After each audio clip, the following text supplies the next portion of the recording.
viewers, the question is, a cone of height 7 meter and of base 3 meter is carved from a rectangular block of wood of dimension 10 meter is to 5 meter is to 4 meter.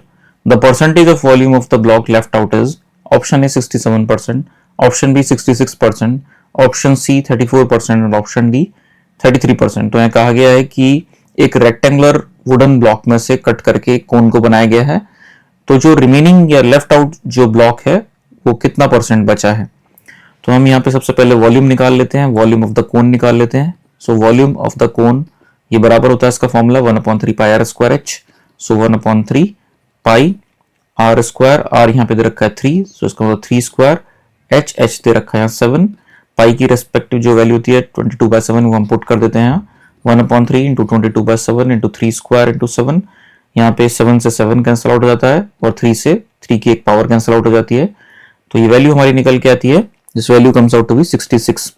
So 66 metre cube is the volume of the cone.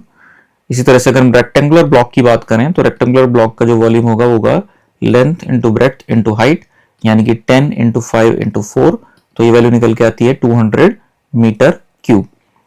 Volume जो बचा, the volume remaining बराबर होगा the volume of the rectangle minus volume of the कोन। तो ये value निकल के आती है 200 माइनस 66 यानी कि 134। परसेंटेज की अगर हम बात करें कि कितना परसेंट वॉल्यूम जो बचा है, तो परसेंटेज बराबर होगा the remaining part upon the original volume of the block, the rectangular block, multiplied by 100, क्योंकि हमें परसेंटेज में चाहिए। तो यहाँ पे 100 से कट किया 200 को तो बचा 2 से 134 कट किया, तो ये वैल्यू निकल के आती है हमारी 67%। तो हम कह सकते हैं कि the volume of the block which is left out is option A 67%। So 67% is the correct answer.